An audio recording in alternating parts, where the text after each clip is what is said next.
I've never been afraid of failure. Failure is not a bad thing. Failure is a stepping stone to success. I at one point got dropped by my manager because I was in the hospital. I had no plan B. When you go through a near-death situation, whether it's sickness, whether it's just that lowest point of your life, the second I didn't have that anymore, it felt like a second chance of life. And once you go through that, everything else becomes less scary. Failure doesn't feel like it's a bad thing.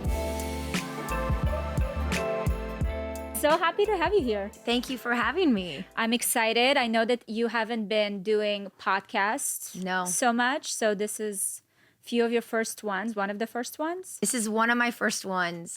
But I feel like you are such a calm, like easygoing. I love the tone you have on your podcast. So I was excited. I felt like it's very comfortable. Thank you. So yes, definitely. I appreciate that. I already gushed over what you and your husband built. This is like a family-friendly YouTube empire. You built such an amazing connected community. I'm going to throw some numbers. I know as creators, we care about creating content, not so much paying attention to the numbers. So you might not even know if the numbers are correct, but we fact check them. So 17 million YouTube subscribers, 18 million TikTok, and over 5 billion views. I think it's something like that. That sounds It's right. just a lot. It's a lot. Yeah. I mean, I guess you don't think about the number when you're making the content. Yeah. You try to focus on the audience and like who's watching. Mm-hmm. But yeah. And then you're also a mother. You have Zadie, who's 3. And you're expecting your second baby. Yeah, via surrogate in August. Oh, that is so exciting. Yeah, but I want to know how you even ended up on social media, because we both kind of chatted briefly how we both started as kind of adults on social media, which is a whole other type of landscape. So take me through what brought you to social media initially. So I was in Los Angeles to pursue acting. So I was doing commercials. I had a sports agent, and I was suffering with all sort of colitis. And throughout my acting career, I was hiding this sickness. I at one point got dropped by my manager because I was in the hospital, and I had a call back and I couldn't make it because they wouldn't release me. And so from that point on, I realized I had to keep it a secret, but I was going to the bathroom 30 plus times a day. It was pretty severe. I was in the hospital at least once a month. So when we got married, I went on my honeymoon and I got back and I had to do a routine colonoscopy. I've had like 15. If you ever need advice on a colonoscopy, I can tell you all of the tricks and tips on that. But they told me that my colon had gotten exponentially worse and I would die if I didn't have it removed. And so Did it catch you by surprise, or is that something you had as a child? I had it in my 20s. Throughout my 20s, I had gotten very sick. They don't know exactly what it was caused by, but I started having to go to the bathroom. I thought I had a stomach bug, and it just progressively got worse. We tried every diet, every medication. We tried everything for 8 years. I was on steroids the entire time. We tried an anti-anxiety medication. That didn't work.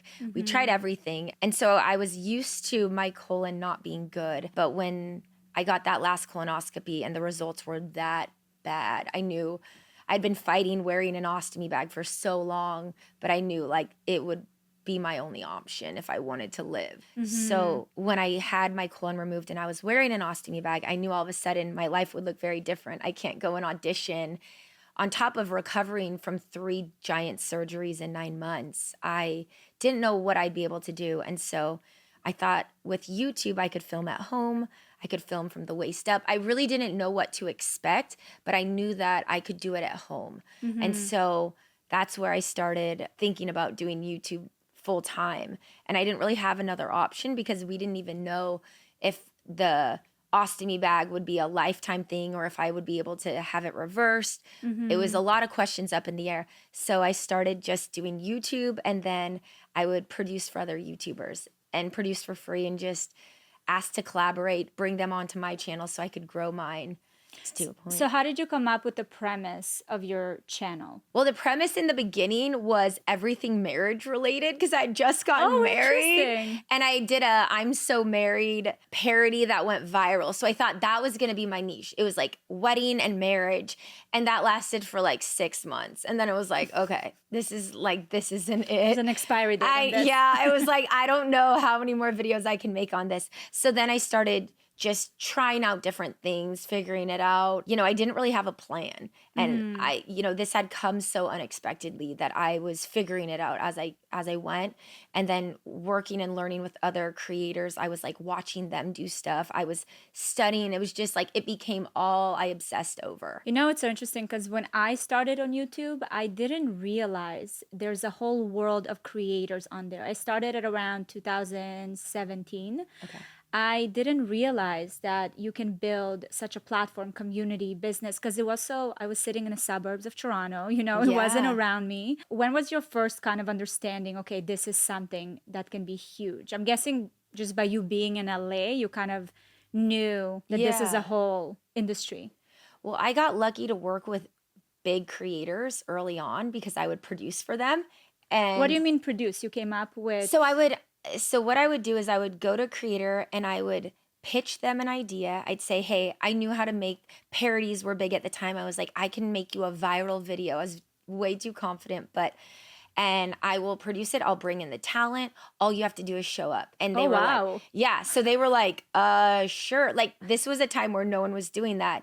And so they would just show up and have a video. And then I'd say like, can you spend 30 minutes and do something on my channel? And I would like cater whatever was on my channel after I studied their audience as what their audience would like, which isn't necessarily the right thing if you're trying to build an audience. Start. But it's like I was figuring it out and it would do well. But then I'd notice, I'd do a video by myself and no one would care. So it was like learning community, I think, was the biggest thing for me, that I knew how to make viral videos. I knew how to do that, but I needed people to start caring about who I was. Did you realize how business savvy you are? Because even having the curiosity, but also like trying to understand how you can push your channel forward is a very unique trait for someone who's just starting, especially today. I don't know if you agree, but I'm meeting a lot of creators where they're putting out content, and if they're not getting the audience to pay attention, they're like, oh, it's not meant to be. Like no one cares. And they just drop off,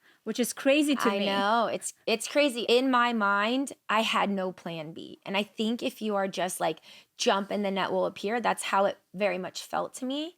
Also, when you go through a near-death situation, whether it's sickness, whether it's just like that lowest point of your life, I went through that where it was like, I don't know if I'm going to live.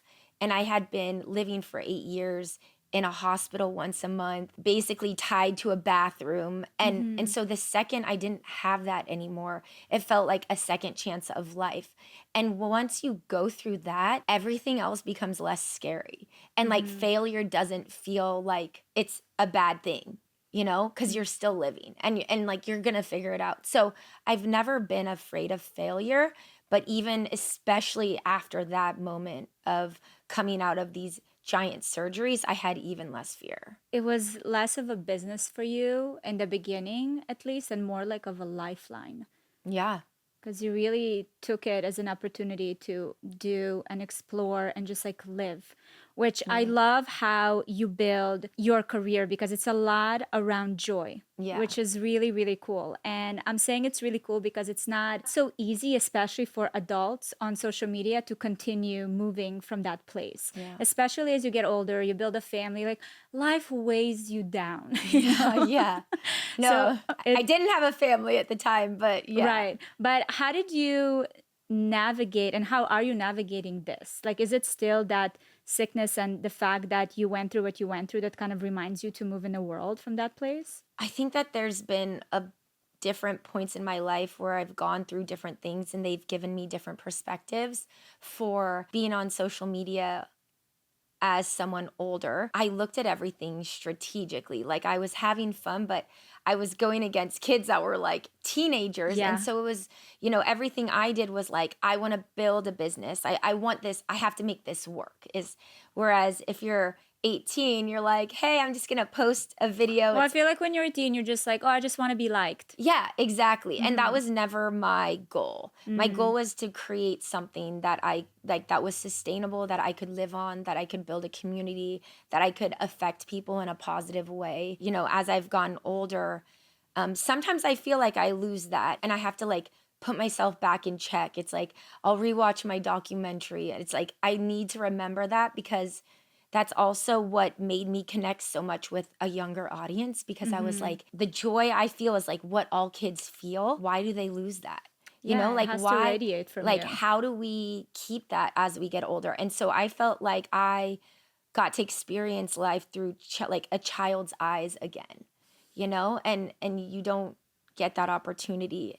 And so it made me connect with that audience because I felt like them, you know, I wasn't like burdened by a sickness. I wasn't weighed down anymore. I was like living for the first time, which was like a second chance at life. So that made it easy then. Now I have to constantly remind myself. And then there's moments where in life that just like shake you if you're not. Like when I had my miscarriage, it was like such a dark place.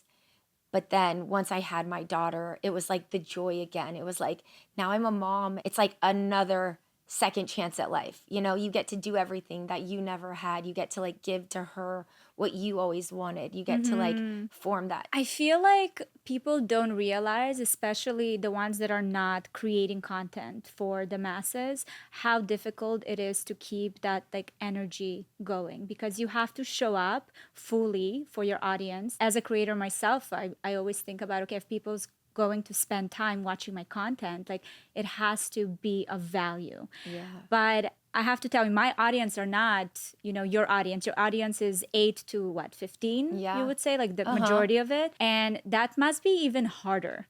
And how do you like bring yourself back to that place of joy? Because again, I want to reinforce this whole like the reality of adulthood just sucking the life out of you. Yeah.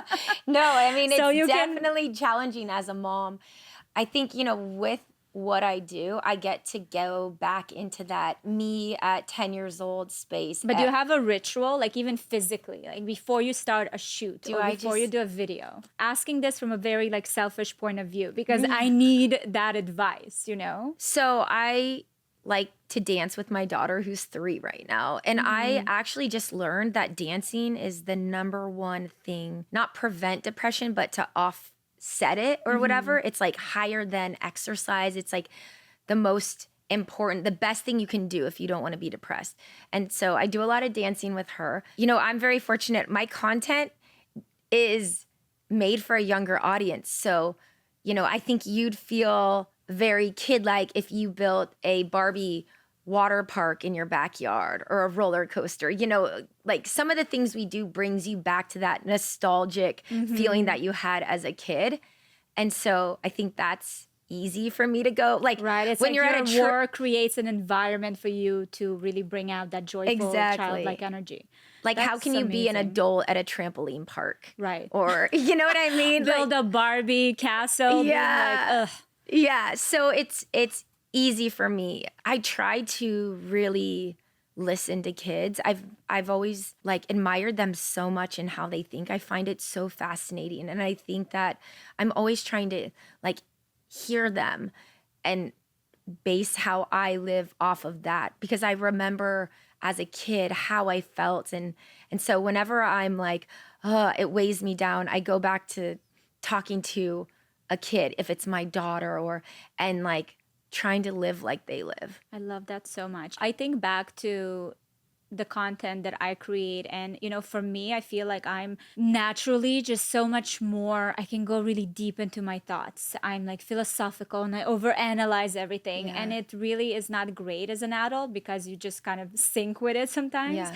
But I feel like the content that I create helps me as well to kind of stay in that, you know, positive, uplifting, childlike Yeah. mind. It makes me like I have to play in order to create engaging content. I wonder if for you, the creation of content that's geared for kids, like was that intentional? So at first I wasn't creating content Right, for because I'm kids. thinking about what if you would have continued with the marriage? You would have Yeah. still create videos for married people. Yeah, I mean, I don't know what I would have done. It would have been a very boring YouTube channel for me. So I went on an app called Musical.ly, which is now TikTok. And I was the only adult on the platform. And so while all of them were just How old are you? Like lip-syncing- in your 30s? 30. I didn't Yeah, even, yeah, 30. 30. And I would move people over. Just my audience grew there probably because I was the only adult. They were like, we have to push her. There's no other adults and we want adults on this. And so the audience would move over to my YouTube channel. My only reason for doing Musically was because I saw that it was very hard at that moment in time on YouTube to go against bigger creators. There was no algorithm. It was like, if you had 10 million subs, they all got notifications every time you posted. So if you're a new creator, you can't. Like, how do you break through this? Break. It was almost impossible. Thankfully, it's not like that anymore. So I thought the only way I am going to be able to break in is to bring over a new audience.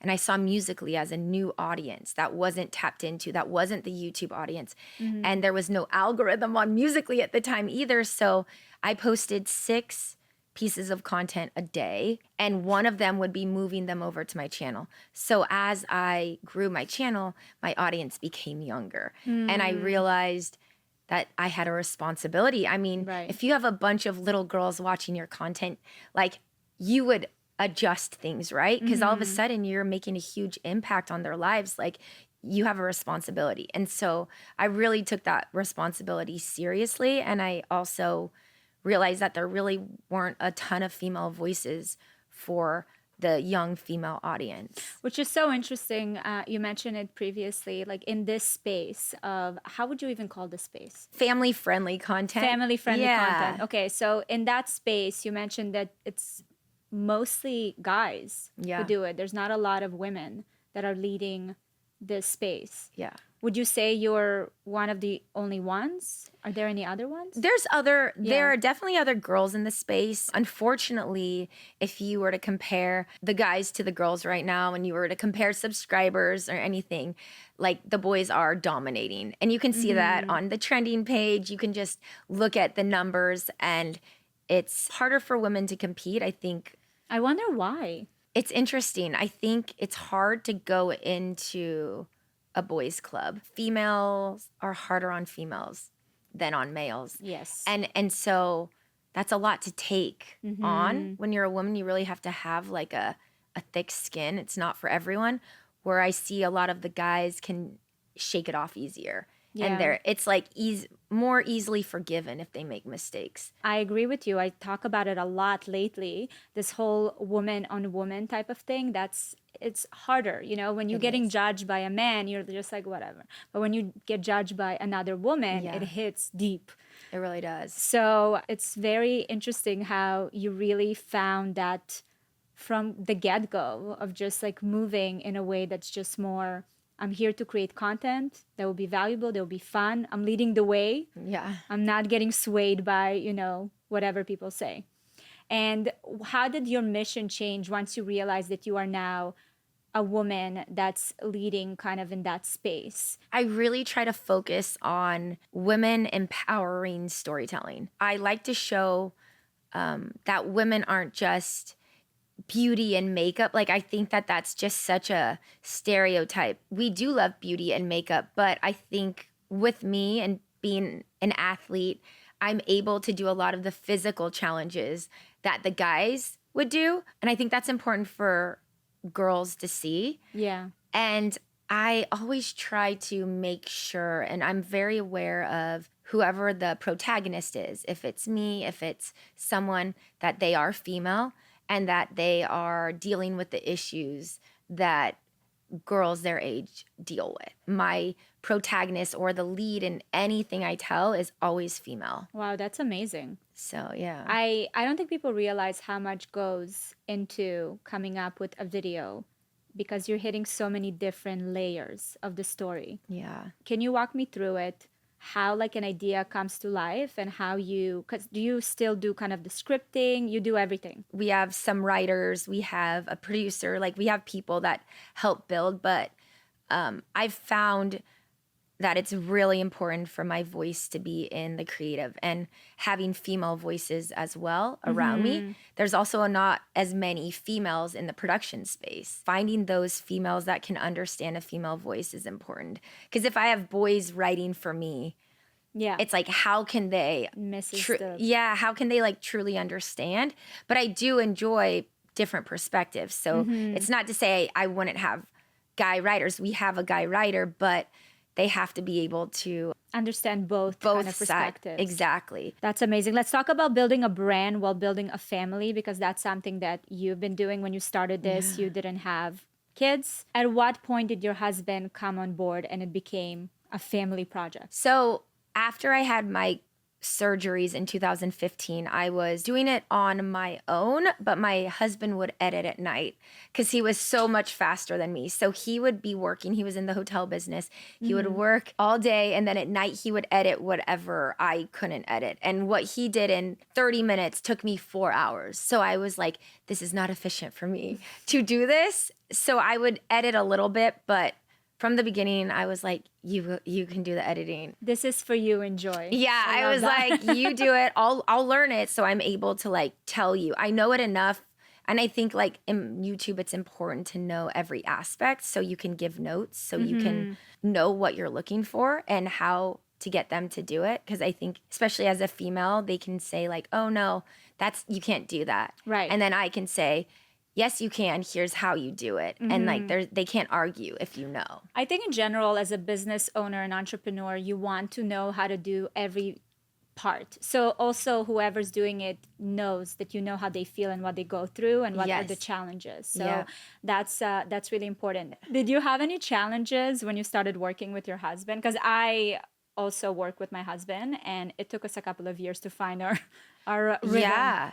I mean, yeah, we had two completely separate careers. And I think there was like the honeymoon phase in working together where you're like, now we're together, we can see each other. And that lasted like a year. And so we were vlogging, we vlogged 500 days straight.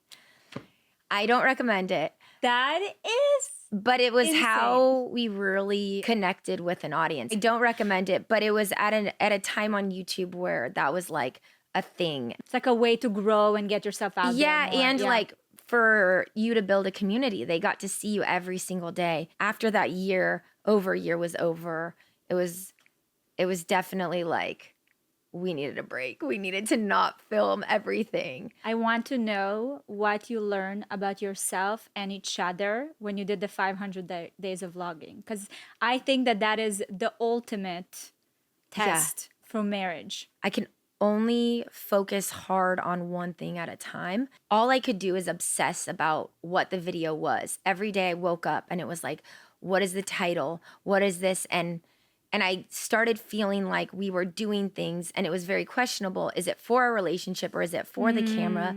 But I couldn't separate the two because it was the same thing. Now it's very much like, these are our videos. This is our real life. Very different. And I'm good at compartmentalizing that. But with vlogging, it was very tough. The lines were blurred. And I thought that was very unhealthy.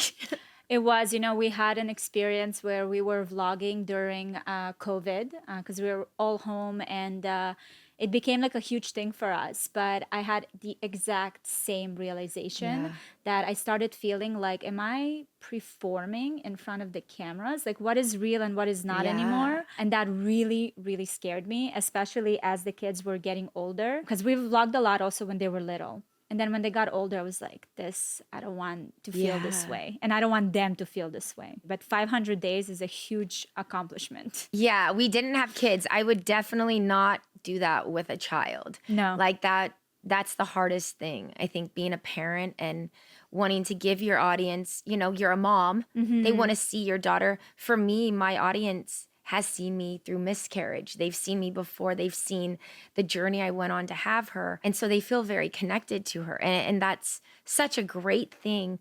But then it's also balancing the fact that I want to protect my daughter, on social media. So it's like you want to give them a little bit, but not too much.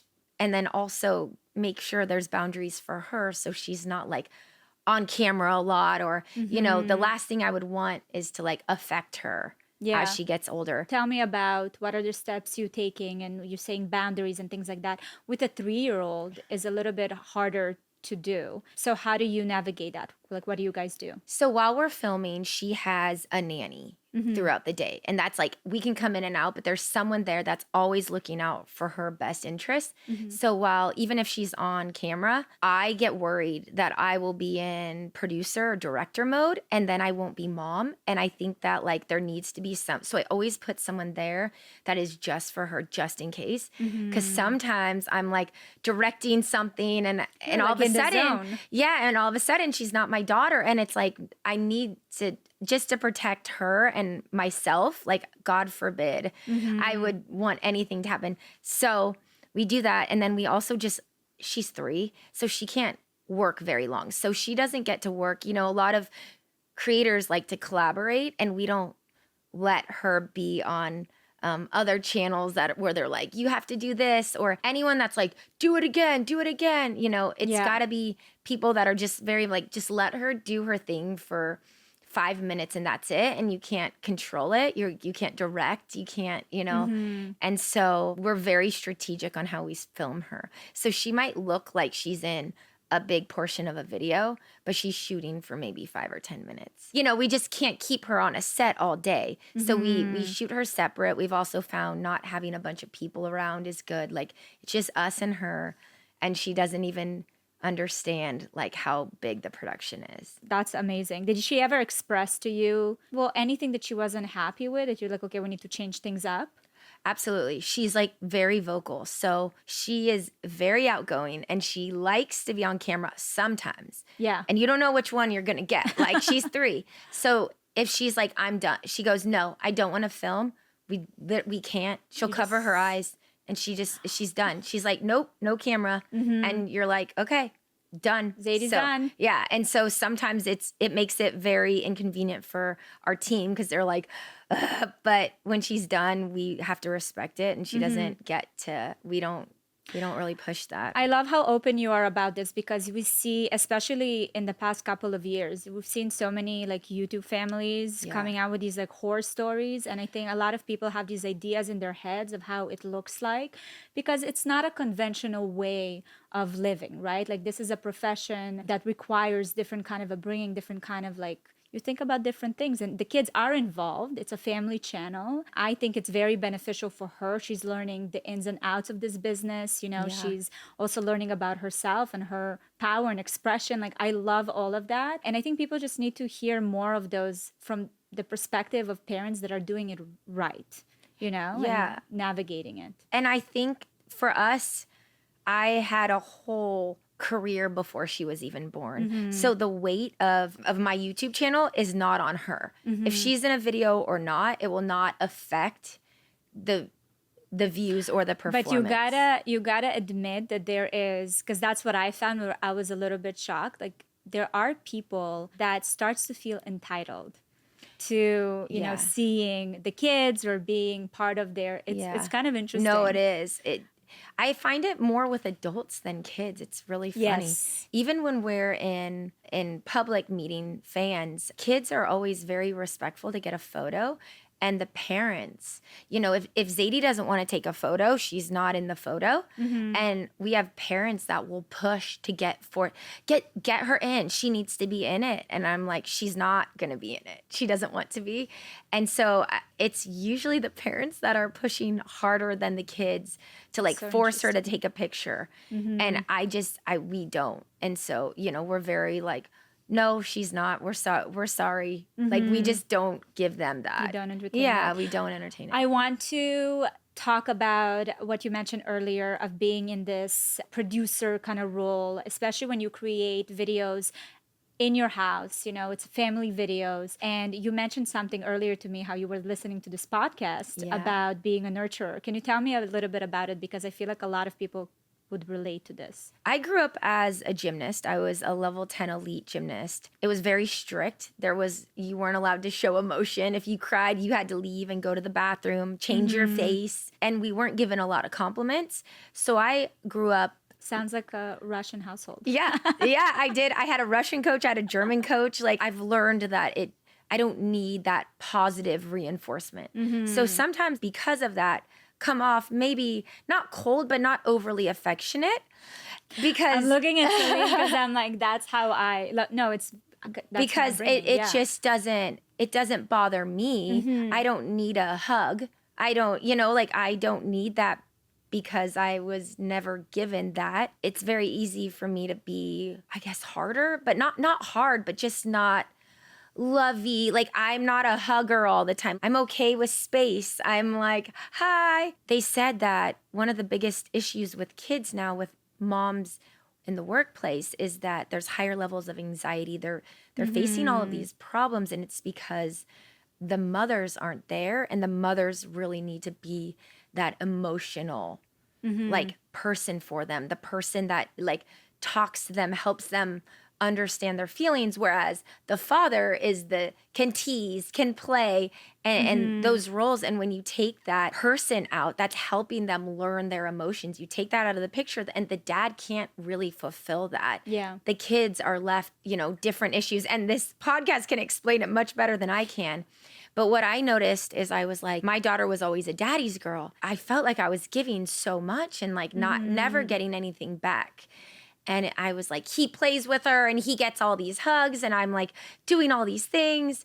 And I was really frustrated. And I was just like, she's just a daddy's girl. And it's her, not me. And so I listened to this podcast and I was like, okay, I have to start like when she cries, I have to be over the top about it. And for me, that's very hard. I felt like I was at a 1 and I had to go to a 10. Like it felt like, this is ridiculous. Like, she's fine, shake it off. Like, that's what I'd normally say. And so I started doing that. Like, she would fall and I'd be like, oh my gosh, are you okay? Let me hold you. And I would just like anything she felt, I would make it 10 times bigger and make it so important that I had to listen to how she was feeling, even though it felt ridiculous to me. And I felt like this is so not natural for me. Like she just fell on her knees. Like she does this all the time, but I made it the biggest deal.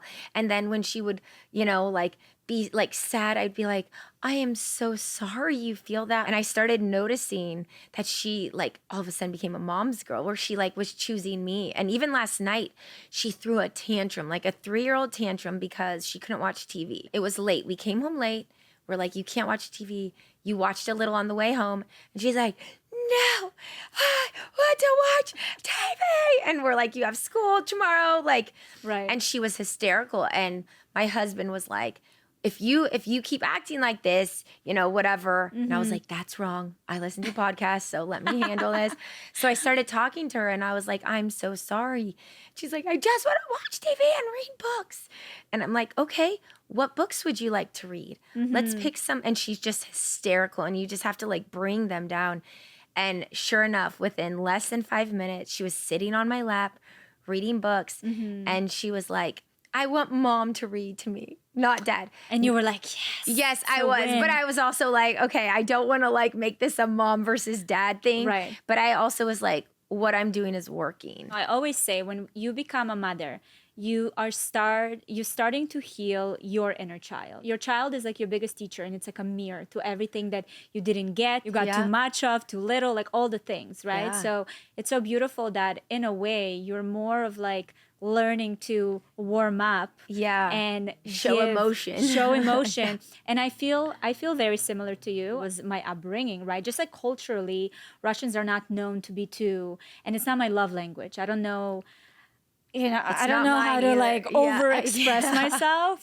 And it's both a strength and a weakness for me. And I've realized that it became a weakness more recently, especially since moving to Miami. Because I feel like in Miami, there's so many, it's a lot of Latin Americans. So people are very warm and open and emotional. And I started looking around being like, I think I need to amp that up a little bit. I think I need to and I want to, because I love that. I love that people can truly give a hug.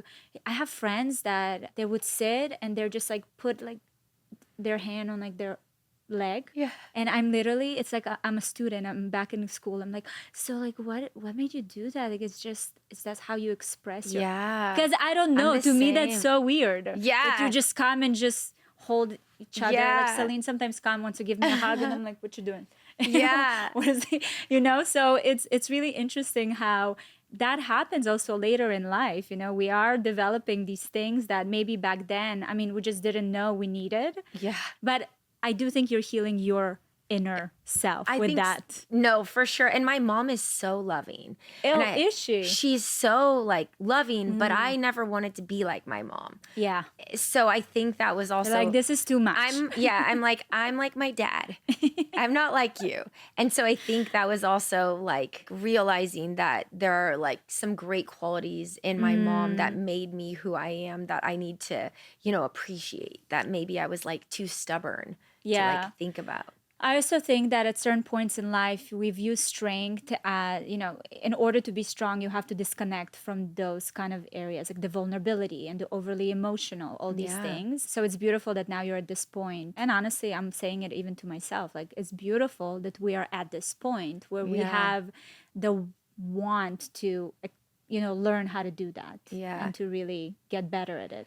Well, I don't think I would have been able to do what I did with my surgeries and the ostomy bag if I wasn't the way I was. Exactly. And then it was like unpacking all of that. It was like, that was my fight or flight. I can't have too many feelings because if I think anything negative, like I'm going to go down a really dark path. And every single surgery I had was rolling dice. And so it was like all I could do. And I think anyone that's battling something like, whatever that is, you really have to have that laser vision where you have to block all of that noise out. And I think it really worked for that point in my life. I'm so thankful I was able to not, but now I'm in another phase of my life as a mom and raising a child. And I think that benefited me then doesn't benefit me anymore. Yeah, it's a version of you that did what she needed to do. And now you're like on to the next cycle of evolution. Yeah. And you did mention that on the podcast, it says like, oh, moms that work, they're not able to be nurturers. And I think that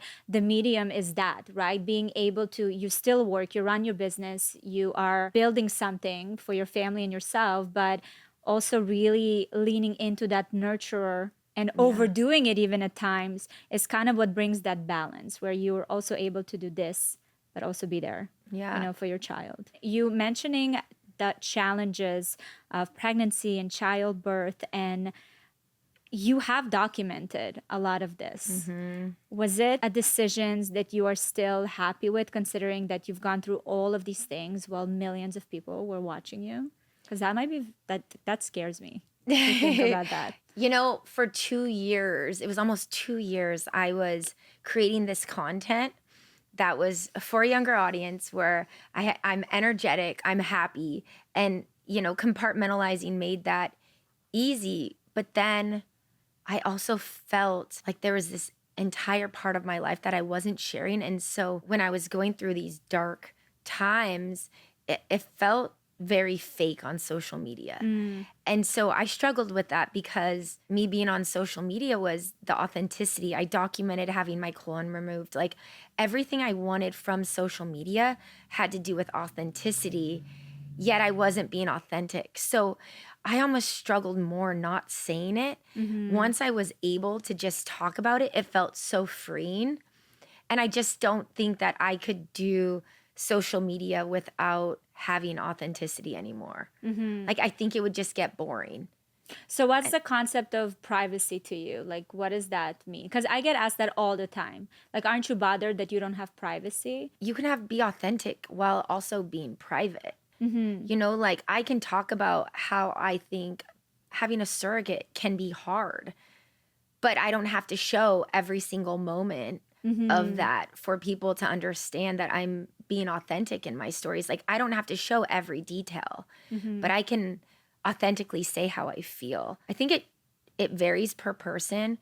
For us, we film a lot. You just know when it feels. Did it change throughout the years where you used to allow things that you don't allow anymore? Absolutely. I think once we had our daughter, we definitely drew lines to protect her because now we are bringing in someone it's not her choice. Right. And that's not fair.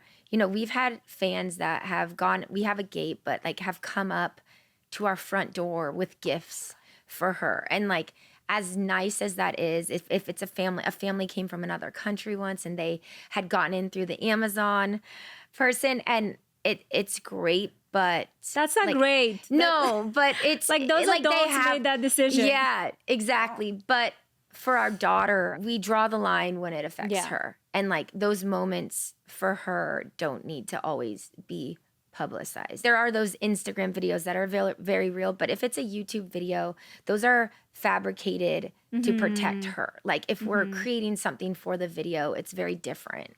Any videos that you published that you looking back now, I shouldn't.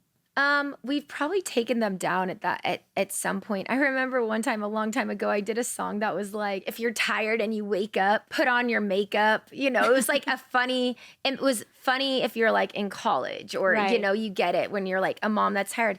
But it was like, I had a young audience. And so they're like, am I not pretty without makeup? And I was like, oh, like I completely Like it's kind of wild to think how much responsibility and how much thought has to go into what you're saying because you have such a moldable young audience that's following you. And I was not trying to tell them that, but I understand like the audience is like, so I'm not pretty without makeup. And I was like, that's the last thing I want to say. So I took that one down because I just didn't feel like it just wasn't, it didn't feel right. Tell me about your IVF journey, because that's also something you shared online. Yeah. You made a decision. I'm guessing just from my own experience, when you decide to talk about things like that, it comes from a place of, that your story and your experience can help so many other people. But how was that? Like, did you have to sit and think about if you want to share that, or was that also just part of I have to? That was like 2 years where I was going through it and I hadn't said anything. And I was like, I would tease getting pregnant and then nothing would happen. And it was because that was privately the journey I was going on, where we thought we'd get to have a pregnancy announcement and then we didn't. So it was like, I'm sure for our audience, very confusing and very frustrating. Once I decided to open up and we had our miscarriage at week 9, our second one, it was something I felt like I needed to do. And when I had people reach out that had gone through so much, I realized like this is important. And it's also just my life. And like I have to. Do you share things once you've already processed them? Or do you also share when it's like you're in the midst of it? Before, obviously, after the miscarriage, I was able to talk about all the IVF treatments. But then at that point, everyone knew I was trying again. So I kept everything. And I knew that there was that chance that I wouldn't have the happy ending that I wanted. But I really felt at that point that it was important for people to understand the roller coaster that I was going on. So it was even like losing an egg, having a boy and a girl, losing one, not knowing if I was going to have a girl or a boy. It was a little scary because it's like we didn't know. And I was documenting everything. So people were like waiting around. Which is added stress, which I feel like not something you necessarily want to deal with when you're in the middle of, a very stressful journey as it is. So I felt like I had gone through it privately so much that you wanted to share. I You didn't want to carry it on your own anymore. I thought if I lost it again at this point, people would really be able to understand what a woman goes through because they've seen it now. They've seen the full circle of what it was, what I had been dealing with for 2 years. They were now seen in real time. And I thought that was important. And I got lucky that it was a happy ending. But with my surgeries, like my first documentary that I did before I was even an influencer, right at that time where I had my colon removed, I was in the same place and I felt the most growth from doing that. And it was the scariest thing I did. From sharing your story. Yeah, because it's scary. And sometimes, we were talking about how scary things cause growth. That really helped me grow. And I want to talk a little bit about Molo. Yeah. Because it feels to me, it's pretty obvious that it was the result of your own journey going through. But what made you want to get into this space? After my second miscarriage, I connected with a nurse, Christina. I was bawling. I was running outside. She stopped me and she was like, I'm so sorry. She said, like, what supplements are you taking? And I was like, I'm taking a prenatal. I might have taken some iron. I couldn't remember. She's like, okay. And she wrote down exactly what she wanted me to take. It was like 200 milligrams, CoQ10. It was like all of these things. And so I went and bought all of these pills. And I was so desperate. I was like, okay, she must know. She's like head of the IVF clinic. She's now meeting me. I'm going to try it. I took them, but it was like 14 giant pills a day. But, when you're trying to become a mom, you will do anything. So I took them every day. I'd have to take them throughout the day. It was hard, but I got pregnant. I went and looked into more of like why, and it's because, with the food we eat, with the nutrients we get now, with women being older, we need a lot, like we need supplements because we're not getting them in our food. And these supplements aren't really talked about. Women don't know. We all go and we're just like, I think I'll take a prenatal. Let me look up the best one. Right. You really have to go and search for different experts to give you, their own knowledge and their own advice. And it's a lot, like you have to advocate for yourself. It's a lot of work. It's a lot of work. And so, I talked to her and she deals with IVF patients every day. She's doing the hormone shot. She goes the progesterone, like she sees, thousands of women every single year, hundreds each month. And she's like, the pills are the biggest complaint. Like the women every single day. The shots, obviously, which you can't do much about the shots. Like but the pills are a huge complaint. And a lot of times women, the only reason they're not taking it is just because it's annoying. They know what they have to do, but it's just like, 14 pills, like 3 times a day, just the amount of it. And so I was like, can we figure this out? Like nothing has changed in the last 20 years with IVF. And IVF is on the rise. Infertility rates are on the rise. Like there has to be something easier for women. I talked to a woman who literally has done the exact same thing I did 20 years ago. And we're making all these advances every other place. Why not with women's fertility? We looked into trying different ways. Christina agreed, my nurse, and I was like, can't we just take that sheet you gave me, the milligrams, and can't we just put it in like one formula? And then we were like looking into what would work, and powder absorbs 3% more than pills.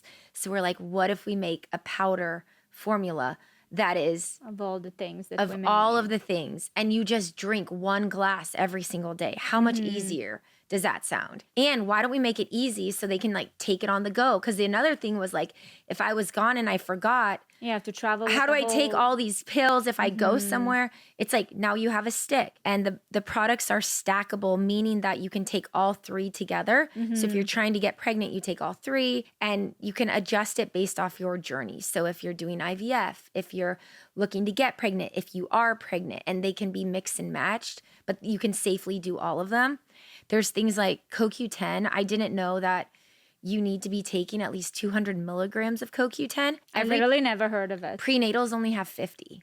Wow. So it's like once I started doing these things, like I was successful, but think of the thousands of dollars you could have saved. On top of there's so many other effects of the IVF treatments with like age, like if you're looking at your biological age, all of those hormones age you. Like there's all these things. If you can like decrease that and do 1 round of IVF versus 5 rounds of IVF, like there's so many benefits to that. So why not like be as successful, put your body in a place where you can be successful on the first round instead of like spending 2 years like me to figure it out.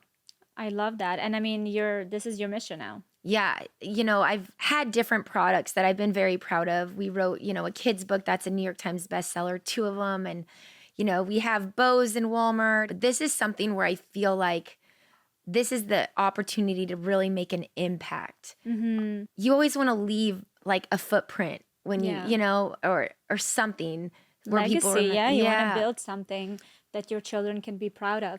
And you know what? I love this idea of how one thing led to another, right? Because of you started storytelling, and it started with very, simple things, and then joyful things. And then with your authenticity, you shared your struggles with pregnancy, and like one thing led you to another. And by you having the courage to open up and share, you also, really brought this to life, Molo, and this supplement. And I can only imagine like how many lives it will change.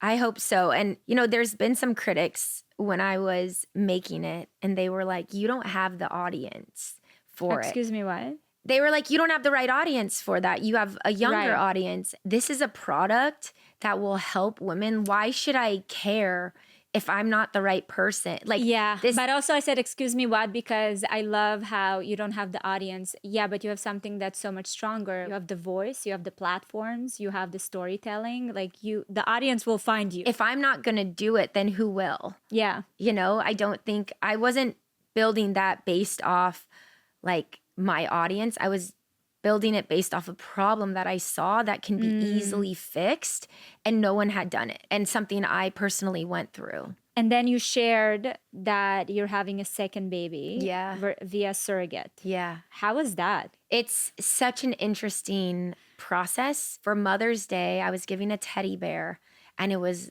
the heartbeat of our baby. And I was like, I know, it was like, it was so emotional for me. When you're pregnant, you feel every kick, you feel every bump. Like, you feel when the baby, you know, if your stomach's upset, you're like, the baby did not like whatever I ate. Like it's a connection that's forming. As You it don't get to grows. feel that. I'm so grateful for our surrogate, because I think that, you know, what she's doing for us is like blessing our family with this child that we get to, you know, have, but it's like you don't get to be in control. And like, that's really hard, because, you know, when I was pregnant with Zadie, I would eat the right, like I was monitoring what I ate, how I slept. Like, we have to entrust someone that, you know, for our baby. And that's really hard for someone that likes to control everything.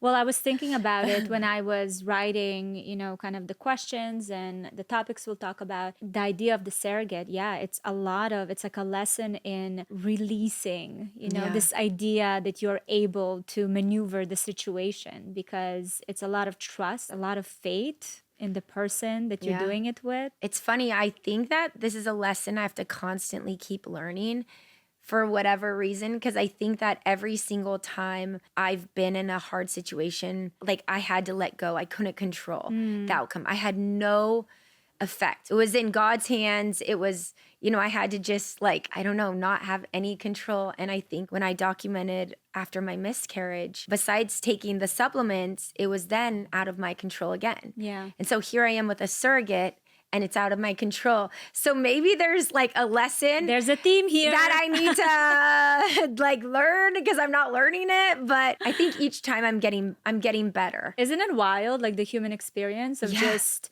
you know, it keeps coming in different shapes and forms. Like, if you don't learn it, like, here you go again. Here you go again. Yeah. Here's another opportunity for you. Yeah. Are you documenting like the journey that you're going through in terms of like for yourself? Do you journal? I don't necessarily journal what I am feeling, but I'm very open talking about it on podcasts and with friends. But I do journal every day, and I have, I think for the last 7 years, I don't think I've missed a day where I... Oh, wow. Yeah. No, you are very committed. From the I- 500 days of vlogging to the journaling every day. Yeah. And so I always start, like, my journaling is very specific, where I always write the like I ams, whether it's like I am confident, I am strong, I am powerful, I am, you know, it's everything I want to be. And then I write everything I'm grateful for. And then I write everything that I'm receiving as if I already have it. So any of my goals, it's like I do that every single day. Where did you learn that? Is there like any books or anything that you come upon? On your Yeah, journey? I did a lot of, especially after I had my colon removed, I went through self-help, and then I did a lot of business podcasts and morning routines. And I taken morning routine bits and pieces from everyone. And then I do like a 6-phase meditation. It could be- 6-phase meditation. Yeah, where it kind of just goes through all the same things, where you're like visualizing, but it's done for someone that's not good at meditation, which is me. So it can be like a 10-minute version or a 15, and it kind of like walks, it's like a basic version of meditation, which helps me just like stay focused. And I found that like being grateful is like combats anything. Yeah. And it's like so easy to say, but when you're angry, it's really hard to to do. And so by forcing myself to do it every single day, I find that important for to start. I picked up Kabbalah recently, Yeah. and it's, based on kind of, spirituality. And a lot of it is really goes back to the question of like, what is this trying to show me? What is this trying to teach me? Yeah. And every situation that you're faced in with, you kind of go back to that question, and you are able to, with also together with the belief that everything happens obviously for your own good, Yeah. right? You're trying to, this is, the creator is really trying to, comes from a place of wanting for you to live a good life. So what is the lesson here? Like, I'm able to detach from not from the emotional aspect, Yeah. but the one that just like throws you for a loop, you know what I mean? Where it takes Yeah. you away from what you're trying to. Yeah. What would you want Zadie and your future son to take away from this beautiful career that you are building? I think I want them to take away that failure is not a bad thing, that failure is a stepping stone to success, and like reframing what is failure. And for me, that's regret and not trying. And I really want to emphasize that in the questions I ask them, instead of like if they win, that really enforcing intrinsic motivation. And did you try your hardest? What scared you today? What did you do that was scary? And the fearlessness that my mom kind of threw me into without me knowing, I hope they also know that they can build anything that they want. I think school nowadays teaches kids like who is smart and who's not, follow these rules. And like Rockefeller built school to teach people how to be employees. And I really want to make sure that my kids are trained to be leaders and think like leaders. Yeah. And think outside the box and answer questions on how to make the world better versus just like agreeing with how it's done now. Status quo. Yeah. Kids, or anyone to that matter, cannot be something that they cannot see. And for you to every day to do something, like that, and keep showing them like a living example of all the things that you want to leave with them. Yeah. So that is so beautiful. We went in there. I asked you all the questions. I was like, I don't know how she's gonna feel about. I'm so excited to be on your podcast. I was listening. I've been listening to different ones, and like, you're very easy to talk to. Thank you. I appreciate it. Thank you for being vulnerable and open. And in 5 years, I pick up the phone, I call you in 5-7 years. Where am I going to find you? Like, where do you see yourself in your career, family life? Well, I hope that I have 2 healthy kids and I'm getting to be a mom. I hope that Molo has created a bunch of avenues for women to seek support and get support, and that I'm really fully immersed in the Molo brand and helping women. I love that. Well, I'll see you then. Yeah. Molo headquarters. You're coming. You're the first one coming. I'm coming. Thank you. Thank you. Thank you so much for watching this video. I hope you enjoyed it. Don't miss my newest episode right here. And if you're listening to the podcast on Apple or Spotify, please go and leave a review with your biggest takeaway. I love reading your thoughts. They inspire me. So if you have any suggestions for guests or topics, you can leave them in the comment section. And always, always remember, you are not alone.